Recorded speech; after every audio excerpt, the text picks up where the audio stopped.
জানাচ্ছি এখানে রয়েছেন মাননীয় শিক্ষামন্ত্রী ব্রাত্য বসু এবং আমি কুণাল ঘোষ। আমরা শুরু করার আগে একটি ভিডিও আপনাদের দেখিয়ে আমরা মূল বিষয়ে আসব। সপ্তাহের শুরুতে এমন একটা বোম পড়বে, তৃণমূল বেসামাল হয়ে যাবে, নিশ্চিন্ত থাকুন। এমন একটা বোম পড়বে, তৃণমূল বেসামাল হয়ে যাবে। Now, 26,000 people's job has been cancelled after Calcutta High Court declared the recruitment process null and void. Now, those who were improperly appointed have been ordered by the court to repay their salaries within 4 weeks. আবার এই দেখুন 30 তারিখ আসছে, আরো 59,000 লোকের চাকরি যাবে সময়ের অপেক্ষা। 59,000 লোকের চাকরি যাবে সময়ের অপেক্ষা। আমরা পরিষ্কার বলতে চাই, বলছে এইখানে প্রথমে আপনি দেখলেন যে বিরোধী দলনেতা শুভেন্দু অধিকারী বলছেন একটা ধামাকা হবে। তারপরে আমরা দেখলাম মহামান্য কলকাতা হাইকোর্টের একটি রায়, এতজনের চাকরি চলে গেল। আবার বিজেপির ওন্দার বিধায়ক অমরনাথ তিনি বলছেন আবার একটা রায় আসছে, 60,000 চাকরি যাবে। এই চাকরি যাওয়ার একটা পৈশাচিক উল্লাস। নরেন্দ্র মোদী সরকার চাকরি দেয়নি, চাকরিচ্যুত করেছে লোককে। বছরে 2 কোটি ধরলে 10 বছরে 20 কোটি চাকরি হয়নি, উল্টে সারা দেশে বেকার বেড়েছে। আর এখানে বিজেপির নেতারা পৈশাচিক আনন্দ করছেন এবং তাদের সঙ্গে গলা মেলাচ্ছে সিপিএম, কংগ্রেস। চাকরি যাওয়ার উল্লাস, পৈশাচিক উল্লাস। আমরা পরিষ্কার বলছি, শিক্ষামন্ত্রী বিস্তারিত বলবেন। আমরা খুব পরিষ্কার ভাবে বলছি যে নিয়োগ বিষয়টি নিয়ে কিছু অন্যায়, কিছু ভুল কাজ হয়েছিল, যারা তদন্তের মুখে আছেন, আইনের পথে চলবে, তারা দোষীরা শাস্তি পেলে পাক। কিন্তু মমতা বন্দ্যোপাধ্যায়ের নির্দেশে, অভিষেক বন্দ্যোপাধ্যায়ের উদ্যোগে এবং ব্রাত্য বসুর হস্তক্ষেপে জটটা খোলার চেষ্টাটা শুরু হয়েছিল। অর্থাৎ অযোগ্যদের আইডেন্টিফাই করে যোগ্যরা যাতে চাকরিটা পান, সেই জায়গায় ব্রাত্য বসু, অভিষেক বন্দ্যোপাধ্যায়, মমতা বন্দ্যোপাধ্যায় তাদের সঙ্গে কথা বলেছেন, অভিষেক বন্দ্যোপাধ্যায় বৈঠক করেছেন, ব্রাত্য বসু একাধিক কর্মপ্রার্থীদের সঙ্গে বৈঠকও করেছেন। এবং যে বিষয়টা হচ্ছিল যে যাদের চাকরি নিয়ে কোথাও কোনো প্রশ্ন আছে, তদন্ত আছে, সে তদন্তটা হোক। কিন্তু যারা যোগ্য তারা চাকরি পাক, তারা চাকরি করুক। কিন্তু বিরোধী দলগুলি তারা চাইছিল এলোমেলো করে দেমা লুটে পুটে খাই, সমস্তটাকে নষ্ট করে দিতে হবে, সব চাকরি 12টা বাজিয়ে দিতে হবে। তার মধ্যে দাঁড়িয়ে তারা রাজনীতি করবে, তারা রাজনীতি করবে। শুভেন্দু বলল ধামাকা। কিসের ধামাকা? চাকরি চলে যাওয়ার ধামাকা। এতে উল্লাস। কতজন যোগ্য প্রার্থী পড়াচ্ছেন, কতজন যোগ্য প্রার্থী যারা ওয়েটিং লিস্টে রয়েছেন, প্যানেলে রয়েছেন, তাদের কর্মচ্যুত করা।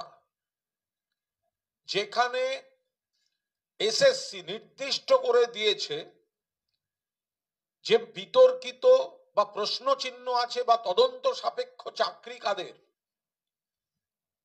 তার মানে ধরে নিতে হবে বাকিদেরটা ডিসপিউট নেই। তো যাদের ডিসপিউট নেই তাদের চাকরি খাচ্ছে কোর্ট। এটা কোন ধরনের জাস্টিস? এটা তো ইনজাস্টিস, অবিচার। আবার একজন বলছেন, আবার একটা মামলা আসছে, আরো বেশি লোকের চাকরি খেতে হবে, উল্লাস। একদিকে যারা যোগ্য, যারা চাকরি করছেন, এত বছর ধরে চাকরি করলেন, বেতন পেলেন, জীবনে প্রতিষ্ঠিত, তাদের কাছ থেকে চাকরি ছিনিয়ে নেওয়া হচ্ছে। সামাজিক সংকট, স্কুলে, পাড়ায়, সমাজে লোকে তাকাচ্ছে, সবাই ভাবছে তাহলে এরাও কি, যার কোনো দোষ নেই, এক বন্ধনীভুক্ত করে দেওয়া হয়েছে, তাহলে কি এরাও দুষ্ট? এরাও ঘুষ দিয়েছিল। অবিচার করেছে কলকাতা হাইকোর্ট, রাজ্য সরকার এসএসসি গেছে সুপ্রিম কোর্টে, কিন্তু বিজেপির এই চরিত্রটা, সিপিএম এর চরিত্রটা দেখে রাখুন, কংগ্রেসের এ রাজ্যের, যে লোকের চাকরি চলে যাক, যোগ্যরাও চাকরি চলে যাক, যে চাকরি করছে সে পথে বসুক, যে প্যানেলে আছে ওয়েটিং এ যে আমি চাকরিটা পেতে চলেছি, যার উদ্যোগ ব্রাত্য বসু নিতে শুরু করেছিলেন, চাকরি পেতে দেওয়া হবে না। আমরা এর তীব্র নিন্দা করছি। আমরা বলছি কোথাও এটা এক সূত্রে বাঁধা। বিজেপি বলে দিচ্ছে, তারপর কোর্টের রায় হচ্ছে।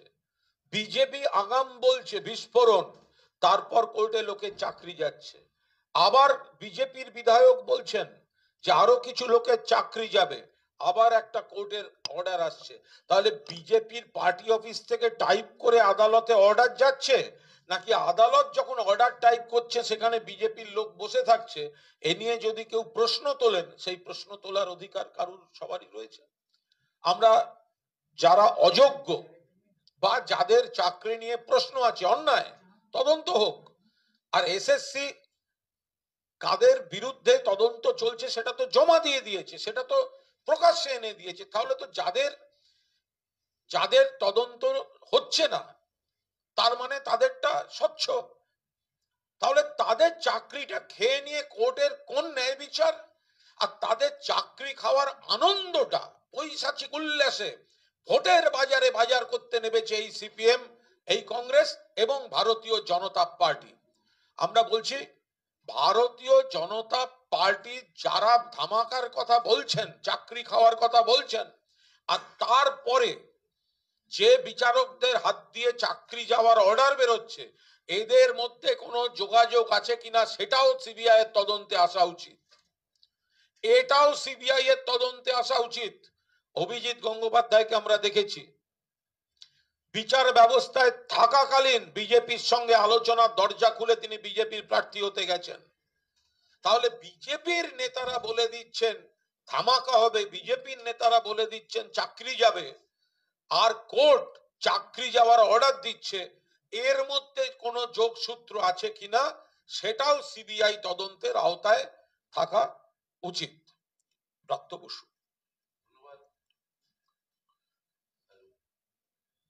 হ্যালো, ধন্যবাদ আমার সহকর্মী, আমাদের রাজ্যের সাধারণ সম্পাদক তৃণমূল কংগ্রেসের বিশিষ্ট সাংবাদিক বন্ধু কুণাল ঘোষকে।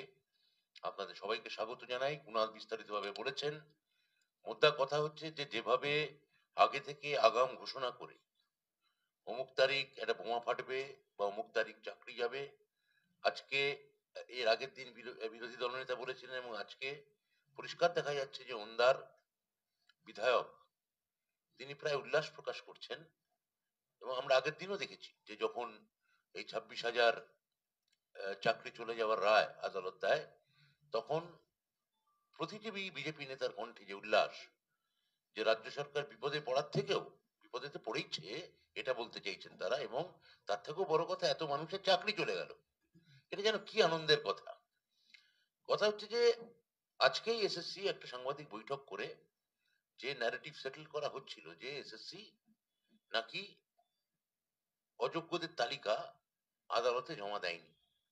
একটু আগে গত দুদিন আগে এসএসসি এই বিষয়ে তাদের অবস্থান পরিষ্কার করেছে। আজকেও খুব পরিষ্কার ভাবে 20শে ডিসেম্বর এবং 5ই জানুয়ারি 20শে ডিসেম্বর এবং 5ই জানুয়ারি দুটি এফিডেভিট দিয়ে এসএসসি আজকে তার প্রেস কনফারেন্সে জানিয়েছে যে তারা কারা অযোগ্য চিহ্নিত করে, কারা যোগ্য তার মানে সেটাও চিহ্নিত করে তারা সেই তালিকা মহামান্য আদালতকে জমা দিয়েছিলেন। এরপর মহামান্য বিচারপতির যা মনে হয়েছে তিনি অযোগ্য এবং যোগ্য একসঙ্গে তিনি প্যানেল ক্যান্সেল করেছেন। আমরা তার বিরুদ্ধে সুপ্রিম কোর্টে গেছি। সুপ্রিম কোর্টেও সেই রায়, এখন ব্যাপারটা সাবজুডিস হয়ে যাবে, আমাদের মেনশন হয়ে গেছে, তাহলে ব্যাপারটা এখন বিচারাধীন। কিন্তু দু একটা কথা এর মধ্যে বলতেই হচ্ছে, যেমন সুপার নিউমারি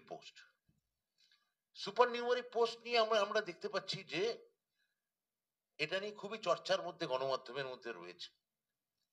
কথা হচ্ছে যে সুপার নিউমারি পোস্টে যে পোস্ট ক্রিয়েট করা হয়েছিল সেই পোস্ট থেকে কি কোনো চাকরি সরকার দিতে পেরেছে? উত্তর হচ্ছে না, দিতে পারেনি। কিন্তু একটি চাকরি দেয়া হয়েছে। কার কথা দেয়া হয়েছে? তৎকালীন বিচারপতি, বর্তমানে বিজেপির তমলুক কেন্দ্রের প্রার্থী অভিজিৎ গঙ্গোপাধ্যায়ের কথায় একজনকে এই সুপার নিউমারি পোস্ট থেকে চাকরি দেওয়া হয়েছে। এর আগেও আমরা দেখেছি যে অভিজিৎ গঙ্গোপাধ্যায় যখন কাউকে চাকরি দিতে বলছেন, দপ্তর তাকে চাকরি দিচ্ছে। কিন্তু এই রায়ে অভিজিৎ গঙ্গোপাধ্যায়কে পরিষ্কার করে বলেন ওই সুপার নিউমারি পোস্ট থেকে একটি চাকরি একজন ক্যান্ডিডেটকে দেয়া হোক। তার মানে সুপার নিউমারি পোস্ট বৈধ কি অবৈধ তার বিচার আগে থেকেই বিচারপতি করছেন। একই সঙ্গে তিনি বলছেন যে এটা দুর্বৃত্তদের এবং দুর্নীতিগ্রস্তদের আড়াল করার চেষ্টা। একই সঙ্গে তিনি নিজে ও সুপার নিউমারি পোস্ট থেকে তিনি চাকরি দিচ্ছেন। যদি এটা অনৈতিক হবে, যদি এটা সবাই যদি আড়াল করার চেষ্টা হবে, তাহলে তো উনি বলতে পারতেন এসএসসি চাকরি দিক। সুপার নিউমারি পোস্ট থেকে কেন উনি চাকরি দেওয়ার কথা বললেন? দ্বিতীয়ত, সুপার নিউমারি পোস্ট থেকে কি একটি চাকরিও সরকার দিয়েছে? উত্তর হচ্ছে না, একটাও দেয়নি, একটাও দেয়নি। 3, এই সুপার নিউমারি পোস্ট কি আদালত, কি সিঙ্গেল বেঞ্চ, কি ডিভিশন বেঞ্চ, একবারও আদালত ধরে নিচ্ছে, আদালত ধরে নিচ্ছে যে এটা কাউকে আড়াল করার চেষ্টা করা হচ্ছে বা অযোগ্যদের পাইয়ে দেওয়ার চেষ্টা করা হচ্ছে। আমি ধরে নিলাম আদালতের ব্যাখ্যাই ঠিক, কিন্তু আমাদের যে অপরাধ করেছে কোট আনকোট অপরাধী, তারও তো একটা আত্মপক্ষ সমর্থন লাগে। উত্তর হচ্ছে কি সিঙ্গেল বেঞ্চ, কি ডিভিশন বেঞ্চ আমাদের থেকে, সরকারের থেকে কি একবারও জানতে চেয়েছে? বা এসএসসি থেকে যে এই সুপার নিউমারি পোস্ট তোমরা ক্রিয়েট করলে কেন, এফিডেভিট দিয়ে জানাও। উত্তর হচ্ছে একবারও জানতে চাওয়া হয়নি, একবারও কোর্ট জানতে চাইনি যে আপনারা কেন এটা ক্রিয়েট করলেন। তার মানে আমরা ক্রিয়েট করবো এবং আপনি ধরে নেবেন এবং আমাকে আত্মপক্ষ সমর্থনে কোনো সুযোগ বা অধিকারও দেবেন না। আমি যদি অপরাধী হয়ে থাকি, তাহলে অপরাধীরও তো একটা আত্মপক্ষ সমর্থনের একটা জায়গা থাকবে। আপনারা বলুন, প্লেন লজিকে বলুন যে আপনি ধরে নিচ্ছেন, তার মানে কোর্ট ধরে নিচ্ছে, কোর্টে ধরে নেওয়া থেকে মহামান্য বিচারপতি রায় দিচ্ছেন এবং মহামান্য বিচারপতির সিঙ্গেল বেঞ্চে তার পরবর্তী ক্ষেত্রে রাজনৈতিক অবস্থান কি হয়েছে সেটা গোটা পশ্চিমবঙ্গ কেন গোটা ভারতবর্ষ দেখেছে।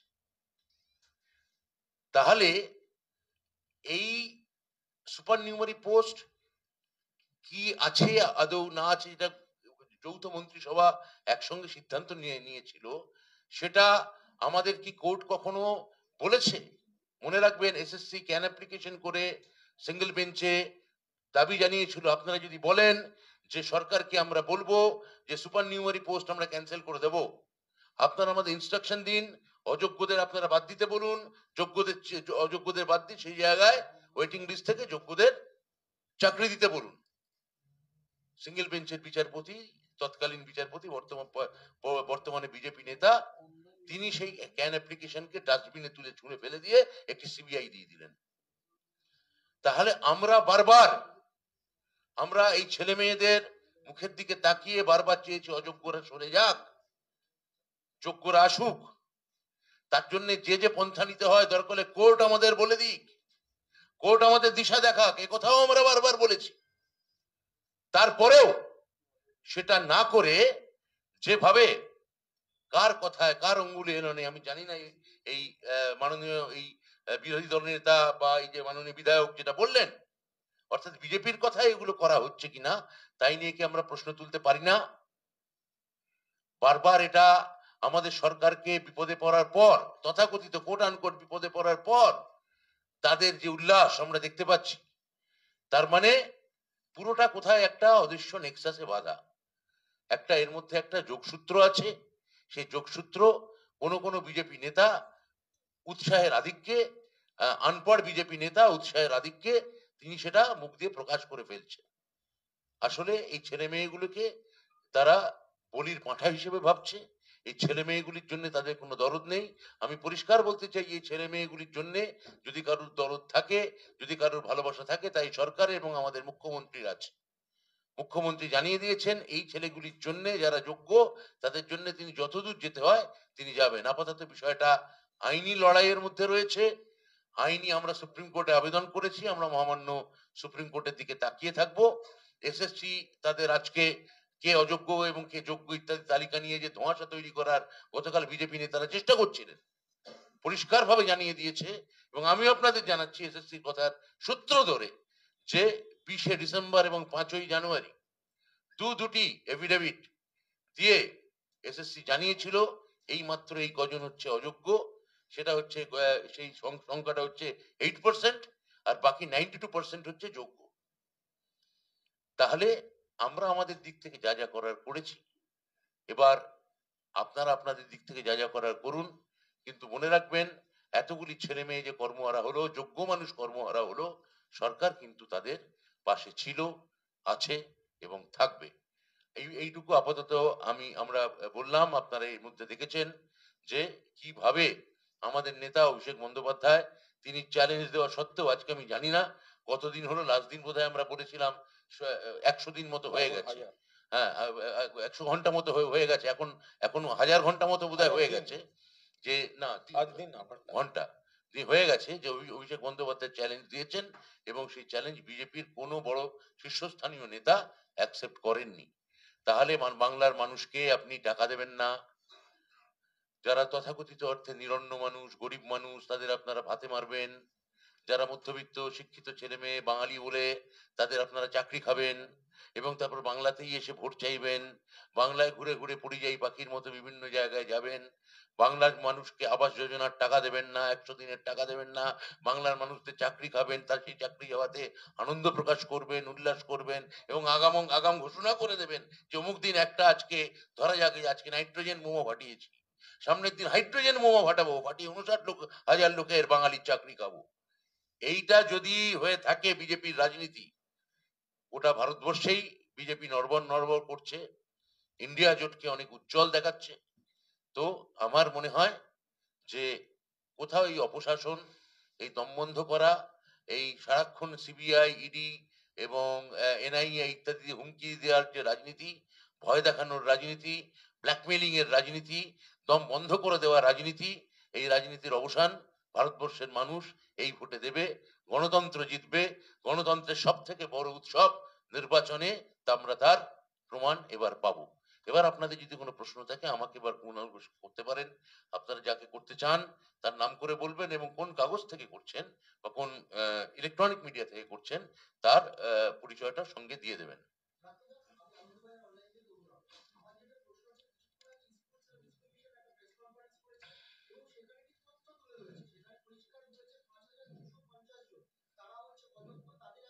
আমিও তো তাই বললাম।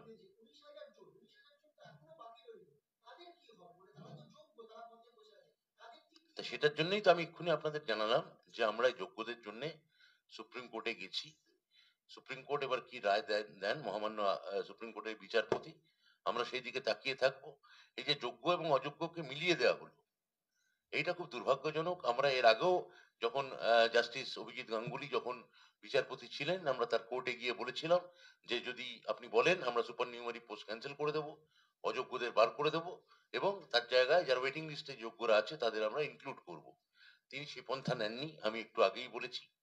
ফলে পুরোটাই একটা সোশ্যাল পারসেপশন বিল্ড আপ করা হচ্ছে যে তৃণমূল মাত্রে এই এবং সেটা সর্বস্তর থেকে চেষ্টা করা হচ্ছে। এলিট ভারতবর্ষ এটা করতে চাইছে। মামাটি মানুষের ভারতবর্ষ মমতা ব্যানার্জির সঙ্গে ছিল, আছে এবং থাকবে।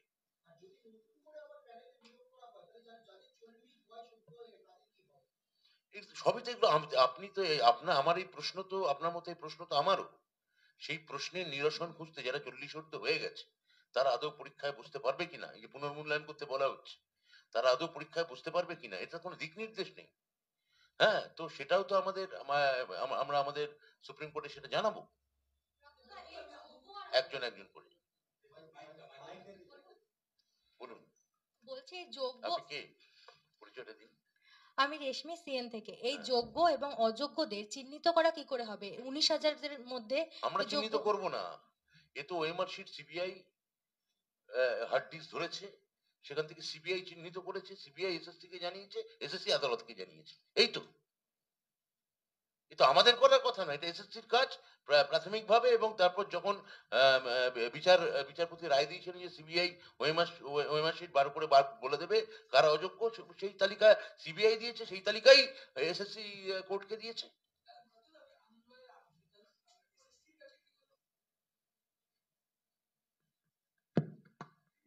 তাহলে এসএসসির কাছে কি কোনো তার নির্দিষ্ট কোনো নথি নেই, পুরোটাই সিবিআই এর উপর নির্ভর করে দেখুন, করছে? এসএসসির কাছে নথি ছিল, সেই নথি যদি ক্র্যাক করে, আদালতের নির্দেশে সেই নথি যদি সম্পূর্ণ হার্ড ডিস্ক নিয়ে যদি চলে যায়, তখন এসএসসি তো সিবিআই এর ভাষ্যের উপরে নির্ভরশীল, এবং সিবিআই এর ভাষ্য তারা মিলিয়ে দেখেছে, সেই অনুযায়ী তারা এসএসসি কোর্টে এফিডেভিট জমা দিয়েছে। ডক্টর সুমন ডিভিন আইনের সিদ্ধার্থ মজুমদার একটু আগেই বলেছেন 2016 সালে নতুন আইন করে ওএমআর অরিজিনাল ওএমআর সিট রাখার যে উর্ধ্বসীমা 1 বছর করা হয়েছিল। অরিজিনাল ওএমআর নেই বলেই এত সমস্যা হচ্ছে। আপনারই পূর্বসূরি তখন মন্ত্রী ওএমআর সিটের সংরক্ষণের নীতি 1 বছর করে ফেলা হয়েছিল, আগে অনেক বেশি সময় ছিল। এটাই তো মূল সমস্যার কারণ হয়ে দাঁড়াচ্ছে। দেখুন, সেটা আমি বলতে পারবো না, কিন্তু আমি পরিষ্কার ভাবে বলে দিয়েছি, এখন থেকে যে এসএসসি পরীক্ষা হবে অন্তত 10 বছর ওএমআর শিট সংরক্ষণ রাখতে হবে। পরে পুরনো ক বছরের ঊর্ধ্বসীমা ছিল বা আপার সিলিং কি ছিল, সেটা নিয়ে এখন আমাকে প্রশ্ন করে কোনো লাভ নেই। আপনাদেরই দলের মন্ত্রী তখন ছিলেন, তিনি এই নীতি আনলেন, ফলে সমস্যা তৈরি হলো, দল কি দায় এড়াতে পারে? দল দায় এড়াচ্ছে না, সেই কারণেই পার্থবাবু যিনি অন্যায়টা করেছেন, দল যাবতীয় ব্যবস্থা নিয়েছে। এখন প্রাক্তন শিক্ষামন্ত্রী, তখন যিনি শিক্ষামন্ত্রী ছিলেন পার্থ চট্টোপাধ্যায়, তিনি এবং কয়েকজন যদি বিতর্কিত কাজে জড়িয়ে থাকেন, দায় তাঁদের। দল তো তাকে বলেনি, কিন্তু তিনি যেহেতু দলের সরকারের মন্ত্রী, তিনি যেহেতু দলের মহাসচিব, দল তাই ব্যবস্থা নিয়েছে। দল তো তাকে এই কাজগুলো করতে বলেনি। দল তাকে বলেনি যে আপনি এই ধরনের সমস্ত আইন কানুন আনুন বা এই ধরনের অনিয়ম করুন, অমুক ব্যক্তির সঙ্গে প্রেম করুন, তার বাড়িতে টাকা রাখুন, এগুলো তো দল বলে দেয়নি। তো সুতরাং দলের ঘাড়ে চাপিয়ে কি হবে? এগুলো দলের নেতা, দলের মন্ত্রী, দল ব্যবস্থা নিয়েছে। दादा मेरा सवाल है, इंडिया अलायंस के पार्टनर और एडवोकेट विकास रंजन भट्टाचार्य ने मुख्यमंत्री के खिलाफ कंटेम्प्ट प्ली को जो है फाइल किया है। आज अभी थोड़ी देर पहले भी हाई कोर्ट ने उसकी सुनवाई की है और आने वाले दिन में उन्होंने जो कमेंट दिया था कि पूरा हाई कोर्ट खरीद लिया गया है, उस पर भी सुनवाई होगी। कैसे देखते हैं इसको? देखिए, ये ममता जी का क्या कहना था। हमारा जो एलिगेशंस है, हम लोग ममता जी पूरा पार्टी, हम जुडिशियरी को सम्मान करता है, रेस्पेक्ट करता है, আমরা বিচার ব্যবস্থাকে সম্মান করি, we respect the judiciary। लेकिन एग्जाम्पल तो अभिजीत गांगुली है। हम लोग का जो कहना था, हम लोग का जो एलिगेशंस थे, सर्टेन चेयर्स, कई जज, कुछ जज, 2 और 3 जज और 4-5 जज, उसका जो ऑर्डर आ रहा है, ऑब्जर्वेशन आ रहा है, क्वेश्चंस आ रहा है, वो पॉलिटिकली मोटिवेटेड है। वो गवर्नमेंट को डिस्टर्ब करने के लिए प्री प्लान तरीका से आ रहा है। तो हम लोग का जो एप्रिहेंशन था वो सच था, वो तो अभिजीत गांगुली वो तो प्रूफ कर दिया। तो इसीलिए ममता जी को जो कहना था, ममता जी कभी पूरा हाईकोर्ट को, सब जज को ममता जी कभी डिसरेस्पेक्ट नहीं किया। लेकिन सर्टेन जजेस, 2-3 जजेस, ऑनरेबल जजेस, जिस तरह बात करते हैं, जिस तरह ऑर्डर देते हैं, जिस तरह ऑब्जर्वेशन देने के नाम से वो anti government, anti Trinamool message दे रहा है, हमारा And already Indians are very confused when they have seen the much respected judge like Ranjan Gogoi or like Abhijit Ganguly. So people are very confused now. Who is actually judge and who is actually political leader? हम लोग कैसे जानेंगे? जो अभिजीत गंगोपाध्याय, अभिजीत गांगुली, वो chair में बैठ के, नौकरी में रहकर भी भाजपा से डिस्कशन किया और रिजाइन करके भाजपा का कैंडिडेट बन गया। हम लोग ये क्या गारंटी हाई कोर्ट देंगे कि वेटिंग लिस्ट में दूसरा कोई नहीं है? ये गारंटी कौन देगा? जो अंदर में पॉलिटिकल एजेंडा है, दिमाग में पॉलिटिकल एजेंडा है, और चेयर में बैठ के सरकार का खिलाफ राय दे रहा है, तो ये अगर एक कंस्पिरेसी है, तो इससे अगर हम लोग क्वेश्चन उठाना चाहता है तो उसका तो बेस है और उसका प्रूफ है ये रंजन गोगोई, उसका प्रूफ है ये Abhijit Ganguly. The Didi is, I think she tried to say we are waiting for the lots of Ranjan Gogoi or Abhijit Ganguly. That's I think she has insight. So I don't think it's a contempt of court. আপনি হ্যাঁ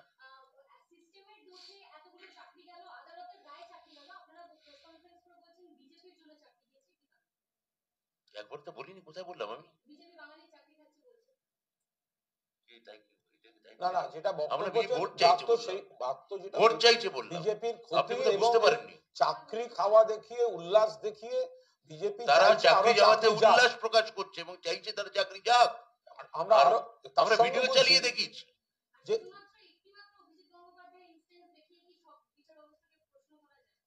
আমরা তো পরিষ্কার বলছি, এক প্রতীক শব্দটা মানে কি? প্রতীক সিম্বল মানে কি? সিম্বল মানে অনেক কিছু আছে, তার মধ্যে একজন তিনি সিম্বল হন, অভিজিৎ গঙ্গোপাধ্যায় সিম্বল। তো তাহলে আমরা যখন প্রথমে বলছিলাম যে অভিজিৎ গঙ্গোপাধ্যায় রাজনীতি করছেন, তখন তো বলা হচ্ছিল আদালতকে সমালোচনা করা যায় না। তাহলে সেই অভিজিৎ গঙ্গোপাধ্যায় যখন এসে বিজেপিতে দাঁড়ালেন, তখন এই যারা প্রশ্ন করছিলেন তারা নীরব হয়ে গেলেন, তো হঠাৎ দেখলাম। ফলে আমরা কখনোই সব বিচারপতিকে বা গোটা কোর্টকে কখনো বলিনি। আমরা বলছি সুপ্রিম কোর্টের প্রধান বিচারপতি একটা বিজেপির পক্ষে রায় দেওয়ার পর তিনি রাজ্যসভায় নমিনেটেড হয়ে যান, একজন কলকাতা হাইকোর্টের বিচারপতি, তাহলে ওয়েটিং লিস্টে যে আর কেউ নেই এই গ্যারান্টিটা কে দেবে? আর বিজেপি চাইছে চাকরি যাক, সেইটাই রায়তে প্রতিফলিত হচ্ছে। এসএসসি বলে দিচ্ছে অযোগ্য এতজনের চাকরি হচ্ছে ডিসপিউটেড, তাহলে বাকিরা যোগ্য। অথচ রায়তে যোগ্যদেরকে অনিশ্চয়তায় ফেলে দিয়ে লন্ডভন্ড করে দিয়ে অপোজিশনকে পলিটিক্স করতে দেওয়া হচ্ছে। তো সেইখানে আমরা যোগসূত্র খুঁজবো না। আর দুই, আমরা পরিষ্কার ভাবে বলেছি যে লিডার অফ অপোজিশন বলেন যে সোমবার একটা বোমা পাঠবে, সোমবার এরকম চাকরি যায়, এবং তারপর আজকে এই কি যেন নাম ওন্দার বিধায়ক, তিনি বলেছেন যে সামনের দিনে আরো একটা বোমা পেটে 59,000 লোকের চাকরি যাবে। এটা বিজেপির চাকরি যাওয়ার জন্য বিজেপির উল্লাসের কথা বলা হয়েছে। বিজেপি যে কতটা বাঙালি চাকরি খেতে এবং খেলে এবং যেতে পছন্দ করে, সেই কথাটাই এখানে খুব পরিষ্কার। যদি আগামী রায় প্রমাণিত হয়, আগামী রায় দেখা যায় যে সত্যি আবার চাকরি যাচ্ছে, তাহলে ধরে নিতে হবে বিজেপির পার্টি অফিস থেকে অর্ডারটা টাইপ হয়ে এসছে, সেটা লিক আউট হয়েছে বলেই তাদের এমএলএ আগাম বক্তৃতা করেছে। যদি আগামী রায় একজনেরও চাকরি যায়, তাহলে ধরে নিতে হবে বিজেপির পার্টি অফিস থেকে অর্ডারটা টাইপ হয়ে এসছে, সেই কারণেই বিজেপির এমএলএ আগাম বলছেন যে চাকরিটা যাবে, আবার একটা আসছে। উজ্জ্বল নিউজ 18 বাংলা থেকে বলছি। ভাই সেটা হচ্ছে গিয়ে এতদিন পর্যন্ত কোর্টের যে রায় তা নিয়ে বৈধ অবৈধ আলাদা নিয়ে চর্চা চলেছে, কিন্তু শেষ পর্যন্ত যোগ্য অযোগ্য এটা নিয়েও কিন্তু মাপকাঠি মানে একটা বিষয় বোঝা যাচ্ছে যে কিছু লোককে বলা হচ্ছে টাকা ফেরত দিতে হবে, এবার কারা দেবে কিভাবে দেবে এই নিয়ে একটা বিষয় রয়েছে। এগুলো কেন, মানে এরকম যে বিষয়গুলো রয়েছে এগুলো কেন, এটা কিভাবে হবে? না, যোগ্য অযোগ্য বিষয়টা কিন্তু মাননীয় প্রাপ্ত বসু খুব স্পষ্ট করে বলে দিয়েছেন যে এটা নিয়ে গেছে সিবিআই, তদন্ত করেছে সিবিআই, জানিয়েছে সিবিআই, সেইটাই এসএসসি জানিয়ে দিয়েছে। সুতরাং এতজন ডিসপিউট আছে মানে বাকিরা ডিসপিউট নেই, এ তো প্রমাণিত। আর বাকিটা এই যে যেভাবে রায় দিয়েছেন, সেই রায়তে এসএসসি একমত নয় বলেই তো সেটা চ্যালেঞ্জ করে সুপ্রিম কোর্টে গেছে। টাকা ফেরত দেওয়ার একটা বিষয় বলা হচ্ছে যে এই কদিনের মধ্যে পুরো এবার টাকাটা ফেরত দেবে কারা? যদি গোটা প্যানেল বাতিল হয়ে থাকে তাহলে তো সকলেই টাকা ফেরত দেওয়া উচিত। তাহলে কি যারা প্যানেলের বাইরে থেকে যারা বহির্ভূতভাবে ঢুকেছিল তাহলে তারা যদি দেয়, তাহলে তারা কি কেবলমাত্র অযোগ্য? তাহলে বাকিরা দেবে না কেন? এইরকম শতেক প্রশ্ন আছে। হ্যাঁ, তো আর দ্বিতীয়ত মানে যে যে রাইট অফ লেবার যে বলে যে আপনি যদি কাজ করে থাকেন তাহলে সেই কাজের টাকা আপনি ফেরত দিতে পারেন না। তো এরকম শতেক প্রশ্ন আছে বলেই তো আমরা সুপ্রিম কোর্টে গেছি এই রায়কে চ্যালেঞ্জ করে। বার্তা আমি প্রবীর 24 ঘন্টা বলছি, আপনি এক্ষুনি বললেন ওএমআর সিট 10 বছর থাকবে সরকারি ভাবে যা যা করা আগামী, মানে এটা কি ভাবনায় রয়েছে না অলরেডি ইমপ্লিমেন্ট? এটা আমরা প্রায়, আমাদের তো এসএসসি হয়নি এখনো পরীক্ষা, আগামী দিনে যখন হবে তখন দেখবেন এটা ইমপ্লিমেন্ট করেই আমরা করব। আরেকটা বিষয়, সুপ্রিম কোর্টে আপনাদের মামলা গৃহীত হয়েছে কিনা? হ্যাঁ, গৃহীত হয়েছে, তাই তো জানি। তো অর্পণ বর্তমান থেকে বলছি, যারা চাকরি হারিয়েছেন তাদের একটা বেসিক প্রশ্ন হচ্ছে তারা এই মাসের বেতনটা পাবেন কিনা, এক। আর দ্বিতীয়ত হচ্ছে তারা চাইছেন যে সরকার যাতে এটা প্লি করে সুপ্রিম কোর্টে যে তাদের বেতনটা যাতে আপাতত চালু থাকে এবং যেভাবে 100%, শুনানি হলো। 100% আমরা সেটাই প্লি করব। এবং পুরোটাতেই আমরা দেখুন, এটা আইনি অনেক ব্যাপার, সাবজুডিস ব্যাপার আছে। আমি সব মন্তব্য এখানে আমি আপনাদের সামনে, আমরা কি চাইবো বা না চাইবো সেটা আপনাদের সামনে খুব পরিষ্কার করে এখন বলতে চাই না, কিন্তু যা চাইবো তা ওই শিক্ষক স্বার্থেই চাইবো।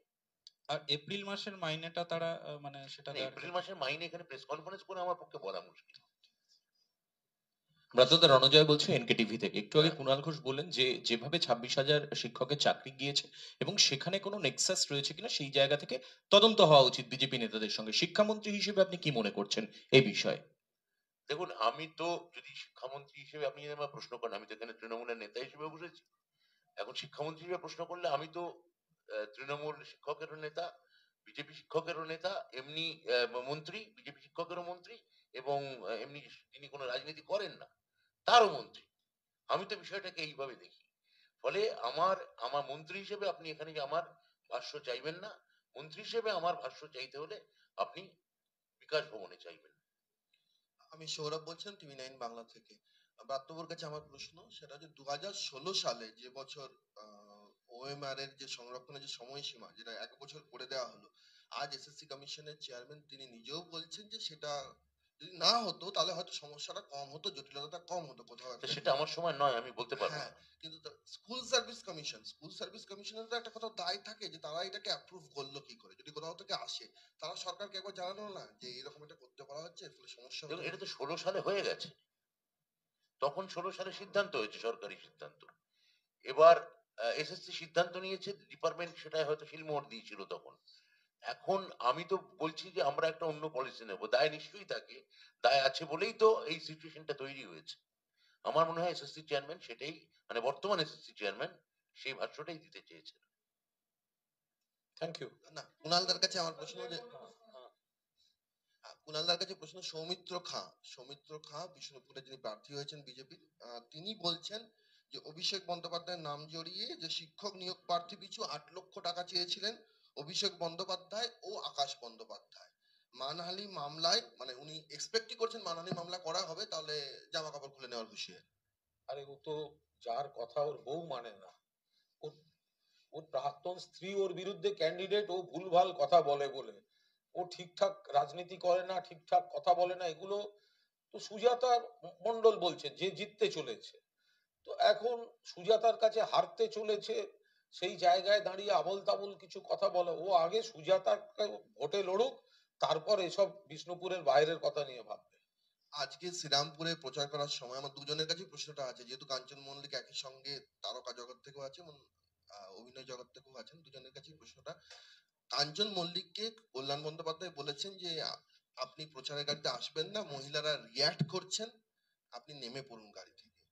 শ্রীরামপুরে কল্যাণ বন্দ্যোপাধ্যায় প্রার্থী আমার, তা আমার মনে হয় তার সম্পূর্ণ অধিকার আছে তিনি কাকে সঙ্গে গাড়িতে নেবেন আর কাকে গাড়িতে নেবেন না।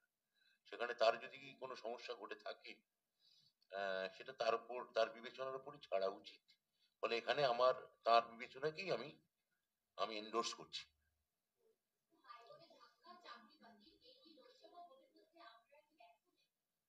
পুরোটাই ফ্রন্ট ফুট, কোনো ব্যাকফুট বলে ব্যাপার নেই। কিছু খারাপ জিনিস হয়েছে, কারা করেছে সবাই জানে, তাদের বিরুদ্ধে ব্যবস্থা হচ্ছে। এখন মমতাদির নির্দেশে, অভিষেকের উদ্যোগে এবং প্রাপ্তর হস্তক্ষেপে যোগ্যদের চাকরিতে বহাল রাখা এবং ওয়েটিং লিস্টে যারা আছে যোগ্য, তাদের স্বার্থে তাদের যাতে চাকরি হয় সেই চেষ্টাটা প্রাপ্তরা করছিলেন। তার মাঝখানে বিরোধীদের অক্সিজেন দেওয়ার জন্য এই মুড়ি মিছরি মিশিয়ে যোগ্যদের ঘাড়েও কোপ মেরে একটা রায় এসছে, তার বিরুদ্ধে লড়াই হচ্ছে। মানুষ বুঝবেন, যোগ্য যারা আছে তারাও বুঝছেন যেটা পলিটিক্স করার জন্য করা হচ্ছে। এখানে এক অভিজিৎ গঙ্গোপাধ্যায় বেরিয়ে এসে গেছেন, তিনি 2-4টে ছায়া রেখে গেছেন, তারা অভিজিৎ গঙ্গোপাধ্যায়ের কাজ করছেন, যারা ওয়েটিং লিস্টে আছেন পরের হয়তো আত্মপ্রকাশ করবেন। আপনি কোন কাগজ? হ্যাঁ,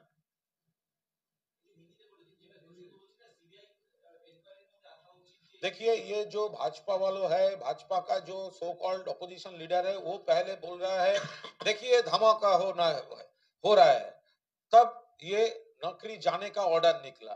फिर एक भाजपा एमएलए, वो उंदा का, बांकुड़ा डिस्ट्रिक्ट का उंदा का, वो अमरनाथ, वो बोल दिया। फिर एक डेट, वहां पर एक 59,000 कोर्ट का ऑर्डर आ रहा है, 59,000 नौकरी जाएंगी। 59,000 नौकरी जाने वाला है। तो ये कैसे हो रहा है? ये भाजपा ऑफिस से क्या ऑर्डर टाइप करके आ रहा है कोर्ट में, या कोर्ट जब टाइप कर रहा है वहां पर भाजपा वालों बैठे हुए हैं? तो इसमें एक नेक्सस है कि नहीं है, ये भी तो सीबीआई का जो इन्वेस्टिगेशन है उसमें होना चाहिए। ये कैसा हो रहा है जो भाजपा वालों पहले बोल रहा है नौकरी जाने वाला है, ऑर्डर आ रहा है, और दूसरा फिर ऐसा ही होने वाला है? वो तो नेक्सस है, वो तो इन्वेस्टिगेशन में आना चाहिए। दादा, एक तरफ अमित शाह कह रहे हैं कि सरकार में आने के बाद कुछ राज्यों में ओबीसी रिजर्वेशन से वो मुस्लिमों को हटा देंगे, वहीं दूसरी ओर नेशनल जो चेयरपर्सन है ओबीसी कमीशन के, उन्होंने कहा है कि बंगाल में ज्यादा बेनिफिट मिल रहा है मुस्लिम्स को अंडर ओबीसी कैटेगरी और हिंदू को नहीं मिल रहा है। कैसे देखते हैं इसको? देखिए, ऐसा बेसलेस एलिगेशन है। यहाँ पर जो ओबीसी है, ममता बनर्जी का जो पॉलिसी है, वो हिंदू हो सकता है, वो मुस्लिम हो सकता है, जो बेनिफिट मिलना चाहिए सबको समान बेनिफिट हो रहा है। तो वो लोग हिंदू मुसलमान पोलराइजेशन के लिए ऐसे कैंपेन, ऐसे एक पॉइजनस कैंपेन कर रहा है, इसका कोई बेस नहीं। कुणाल दा, कल प्रधानमंत्री ने ये कहा कि इंडी गठबंधन में जितने दल हैं वो एक साल एक प्रधानमंत्री की पॉलिसी बना रहे हैं कि हर दल से एक प्रधानमंत्री बनेगा एक साल के लिए। वो अपने चेयर के बारे में सोचिए, उनका चेयर जाने वाला है।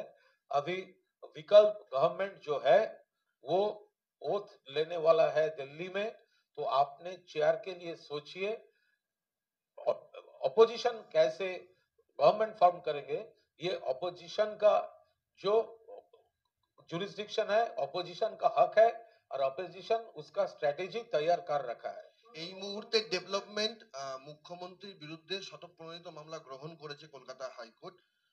এই রায় এবং এসএসসি যে রায়, সেই রায়ের বিরুদ্ধে বিভিন্ন মঞ্চে মুখ্যমন্ত্রী যা বলেছেন তার প্রেক্ষিতে কৌস্তব বাগচি, বিকাশ রঞ্জন ভট্টাচার্য এবং অনিন্দ্য সুন্দর দাস, তাদের মামলা শতপ্রণোদিত মামলা গ্রহণ করা হয়েছে।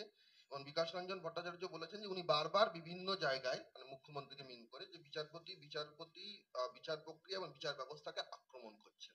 বিচার ব্যবস্থার প্রতি মাননীয় মুখ্যমন্ত্রী এবং সর্বভারতীয় তৃণমূল কংগ্রেসের পূর্ণ আস্থা আছে। কয়েকজন বিচারপতি লাগাতার তারা এখতিয়ার বহির্ভূত ভাবে নির্দেশ এবং পর্যবেক্ষণের নামে তৃণমূলের নেতা নেত্রীদের আক্রমণ করেছেন। তার প্রমাণ অভিজিৎ গঙ্গোপাধ্যায় বিচারকের চাকরি থাকাকালীন বিজেপির সঙ্গে ডায়ালগ ওপেন করে ক্যান্ডিডেট হয়েছেন, তারপর ইস্তফা দিয়ে রাজনীতিতে জয়েন করেছেন। ফলে এই বিচারপতিদের এই অংশ নিয়ে প্রশ্ন তোলার অবকাশ আছে। মুখ্যমন্ত্রী শুধু তাদের বিরুদ্ধে বলেছেন, এর বাইরে সামগ্রিক জুডিশিয়ারি এবং বিচারপতিদের প্রতি, আদালতের প্রতি মুখ্যমন্ত্রীর পূর্ণ আস্থা আছে। এবার জনসভা বা কোনো জায়গায় কোনো বিক্ষিপ্ত অংশকে নিয়ে তার বিকৃত ব্যাখ্যা দিয়ে যদি আদালতে কোনো কিছু হয়, সেটা আদালতে সে লড়াই মুখ্যমন্ত্রী লড়ে নিতে পারবে। আর আপনি যাদের নাম বললেন তাদের যদি মানে উকিলি পরিচয়ের বাইরে যদি রাজনৈতিক পরিচয় যান, তাহলে দেখবেন এই ঠিক যেটা আমরা বলি জগাই, মাদাই এবং গদাই, তারা তৃণমূল কংগ্রেসের বিরুদ্ধে মামলা করেছে। তাই তো করার কথা, তারা একসঙ্গে জোট বেঁধেছে, মামলা করতে আর ক্ষতি কি আছে? আমি একটা অ্যাড করে দেবো, ব্রাত্য পুরো সমর্থন করেছে কল্যাণ বন্দ্যোপাধ্যায়কে, আমি ওটা সেকেন্ড করছি, পুরোদস্তুর সমর্থন করছি। কাঞ্চন মল্লিক একজন বিশিষ্ট অভিনেতা, তিনি বিধায়ক, কিন্তু যেহেতু তিনি জনপ্রতিনিধিত্বে আছেন, জনগণের দরবারে আছেন, ফলে তার ব্যক্তিগত তিনি কোথায় কি করছেন তার ব্যাপার, কিন্তু সামাজিক মাধ্যমে যে রুচিতে, যে ভঙ্গিতে যেসব বিষয় তিনি আনেন, তার অনেক বেশি সতর্ক হওয়া উচিত। তার যেহেতু তিনি তৃণমূল কংগ্রেসের বিধায়ক, ফলে সবটাই ব্যক্তিগত এবং সবটাই শিল্পী, এইভাবে এটা হতে পারে না। কল্যাণ বন্দ্যোপাধ্যায় যা বলেছেন একদম সঠিক কথা বলেছেন। মুর্শিদাবাদে ভোটের বুথের 50 মিটারের মধ্যে তৃণমূল কর্মীর একজন বিস্ফোরণে হাত উঠে গেছে। বারবার মুর্শিদাবাদ কেন অশান্ত হচ্ছে? তার কারণ মুর্শিদাবাদ বা কিছু কিছু এলাকায় বিজেপি, কংগ্রেস, সিপিএম আর একটা দল, এরা হাত মিলিয়ে কিছু অশান্তি করতে চাইছে, ওরা হারবে, অশান্তি করে প্রচারে রাখতে চাইছে বিষয়টা, তৃণমূলের বিরুদ্ধে কিছু নেগেটিভ খবর যাতে হয়। এই কারণে যে প্রদেশ কংগ্রেস সভাপতি এবং সিপিএম এর রাজ্য সম্পাদক দুজনেই মুর্শিদাবাদ থেকে লড়ছেন সহজ উত্তর।